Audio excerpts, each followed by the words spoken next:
This film clip will consider the health issues. My contention is that a political decision in 1970 led to a decline in the Valencia orange industry.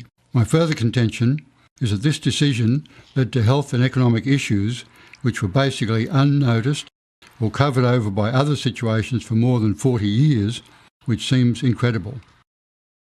In April 2012, there was an opportunity, there was a betrayal, and perhaps there was a crime. Using that date as a reference, there was an opportunity at point B on the diagram. If Senator Colbeck's Senate Select Committee in 2012 had arrived at a plan similar to mine for saving Valencias, it could have led to BD. BF could be interpreted as a continuing decline in health due to the consumption of carbendazim and a continuing decline in economic well-being as more and more orange trees were bulldozed as farmers were sacrificed to political decisions.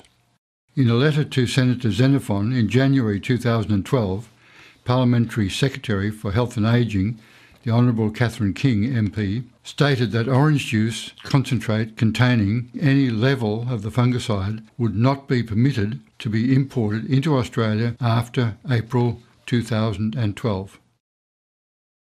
Film clip Valencia Revival traces my version of the betrayal which took place in April 2012. The outcome of this betrayal was that what seems to be the intention of APVMA to advocate zero tolerance of the consumption of carbendazim was thwarted.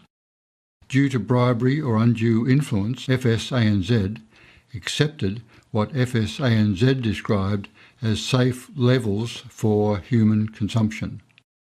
In my book, Who Done It? The Last Nail in the Coffin of the Citrus Family Farm, I quote Nick Xenophon saying, FSANZ may try and bury the facts, but they certainly can't bury this issue. FSANZ is the key to this situation. Such is their influence, Warren Truss, Barnaby Joyce and many others defend the consumption of carbendazim in their publications. Carbendazim is banned for use by Australian citrus farmers. The orange concentrate which is being imported has no vitamin C and no antioxidants. For me, the overwhelming reason for a ban or a phasing out of carbendazim is the letter by a respected German authority.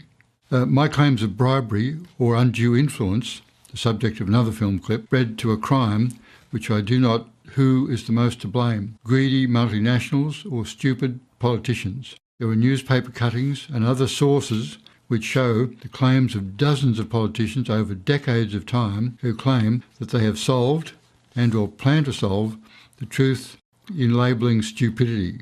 My claim that it is a crime that the words from local and imported product can cause huge amounts of damage which can be covered up by these words. The health consequences are enormous but probably cannot be calculated. The proportion of healthy juice to carbendazim-laced concentrate can be hidden by this stupid scenario. Based on political bureaucratic wording, it can be claimed to be 50-50 if the value of reconstituted concentrate equals the value of transport, mixing, testing, packaging, administration and a minute amount of local juice.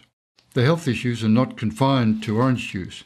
The outlook of both major parties, part of universal free trade, is to advise the rest of the world if you can grow something cheaper, sell it to Australia. The animated display shows the exponential growth of imported food and drink. A very approximate estimate of the monetary health cost for one product, orange juice, could be based on the health budget increasing 400% in 20 years.